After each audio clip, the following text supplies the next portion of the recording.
جو اب دنیا میں نہیں رہے، احمد عظیم قاسمی صاحب جیسے لوگ. تو ہمیں اب جو لوگ ہمارے درمیان موجود ہیں ان کی قدر کرنی ہے اور اپنے قلم کے ذریعے کریٹیوٹی کو اور اویئرنیس کو بڑھانا ہے. میں اس دن دیکھ رہا تھا کہ سی ایم کے پی کے پڑھ رہے تھے جی میرے ہاتھ میں قلم ہے. بھائی کون سا قلم ہے آپ کے ہاتھ میں؟ ہم نے تو نہیں دیکھا آج تک. ہم نے کوئی ایک تحریر آپ کی نہیں دیکھی. شرم آنی چاہیے بھیا. آپ کو کون سا قلم ہے؟ کون سی آپ کی ادبی تاریخ ہے؟ آپ نے کیا کیا ہے؟ آپ نے کوئی ریسرچ ورک کی؟ ایک پیپر ہی پبلش کیا ہو. مگر یہ جو میں شعبدہ بازی کہتا ہوں نا کہ ایک آدھا شعر پڑھ دیا، میں عشق افلاح میں مارا جاؤں گا، میرے ہاتھ میں قلم ہے. قلم عرفان صدیقی کے ہاتھ میں اچھا لگا تھا جب اس کو ہتھ کڑی لگی ہوئی تھی عدالت کے اندر، کیونکہ اس قلم سے اس نے شعور پھیلایا تھا، اس نے مزاحمت کی تھی، اس نے غلط کام کو غلط کہا تھا، صحیح کام کو صحیح کہا تھا. اس لیے آج ان کے دنیا کے جانے کے بعد بھی اس پوڈیم سے ہم ان کی بات کر رہے ہیں، کیونکہ وہ اپنے قلم کے ذریعے، اپنی تحریروں کے ذریعے ہمارے درمیان زندہ ہے. میں یہ بھی چاہتا ہوں آپ سارے لوگ ڈیجیٹل پلیٹ فارم سے موجود ہیں، کیا ہی اچھا ہو کہ اسی یونین سے ایک ڈیجیٹل یونین بھی نکلے. اس کا بھی وقت آ گیا ہے، کیونکہ ابھی ملک کے اندر پچھلے دنوں مجھے بڑا دکھ ہوا.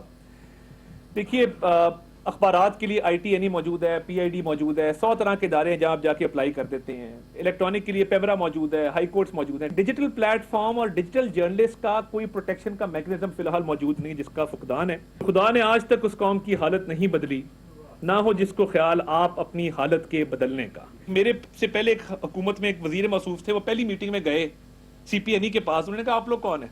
آپ کا کیا کردار ہے؟ یہ میڈیا، یہ اس کے علاوہ اور کچھ بھی نہیں ہے. اور اسی دور میں الیکٹرانک ٹی وی چینلز کے ریٹس کم کیے گئے، سرکاری ریٹس جس کا 3.5 لاکھ تھا 1.5 لاکھ کر دیا گیا. اخبارات کی ریٹس کم کیے گئے، نیا ویج بورڈ نہیں کیا گیا. اسی دور میں یہ ساری خرافات کو جو ہے وہ فروغ دیا گیا. ہم نے آتے ہی پی be a, a P N S, C P N ای کو کہا کہ ہم آپ کے آج کے بعد نمائندے ہیں، آپ کی لڑائی ہر جگہ لڑیں گے، صحافیوں کی لڑائی ہر جگہ لڑیں گے. میرے ہوتے ہوئے کوئی میڈیا کا ادارہ فائنینشلی طور پہ مشکل کا شکار نہیں. آپ کو مالکان جو مرضی کہتے ہیں، میں دعوے سے آپ کو کہتا ہوں میں نے پہلے ایک ہفتے کے اندر 1.5 ارب کی پچھلی پینڈنگز کی. آتے یہ پہلا ہفتہ تھا میرا وزارت کا. مگر ہم نے ایک بات ان سب کو کہی ہے، وہ اے پی این ایس ہو یا پی بی اے ہو، کہ خدا را جب آپ کو پیمنٹ آتی ہے اس کو مشروط رکھیں اپنے جرنلسٹ، اپنے رپورٹر، اپنے ورکر کی تنخواہ کے. تو میں لاسٹ ٹائم میں نے یہ اپنے ایک لیڈر کے لیے شیئر پڑھا تھا، اور یہ میں شیئر آج سہیل وڑائچ صاحب کی نظر کر کے اجازت چاہوں گا. کب یاروں کو تسلیم نہیں، کب کوئی عدو انکاری ہے، اس کوئے طلب میں ہم نے بھی دل نظر کیا جاں واری ہے. جب ساز سلاسل بجتے تھے ہم اپنے لہو میں سجتے تھے، وہ رسم ابھی تک باقی ہے، وہ ریت ابھی تک جاری ہے. اور پھر ہے کہ کچھ اہل ستم، کچھ اہل حشم میں خانہ گرانے آئے تھے، دہلیز کو چوم کے چھوڑ دیا، دیکھا کہ یہ پتھر بھاری ہے. زخموں سے بدن گلزار سہی، پر ان کے شکستہ تیر گنو، خود ترکش والے کہہ دیں گے یہ بازی کس نے ہاری ہے. اور کس زوم میں تھے دشمن اپنے، شاید یہ انہیں معلوم نہ تھا کہ یہ خاک وطن ہے جان اپنی، اور جان تو سب کو پیاری ہے. پاکستان زندہ باد. وفاقی وزیر اطلاعات و نشریات Attaullah Tarar Pakistan federal union of columnists اور کریٹرز کی تقریب حلف برداری سے خطاب کر رہے تھے. وفاقی وزیر اطلاعات و نشریات عطا اللہ تارڑ کا خطاب جاری تھا. انہوں نے کہا کہ وقت آ گیا ہے کہ تخلیق کاروں کی صلاحیتوں کو سراہا جائے. صحافت کا معاشرے کی تشکیل میں اہم کردار رہا ہے.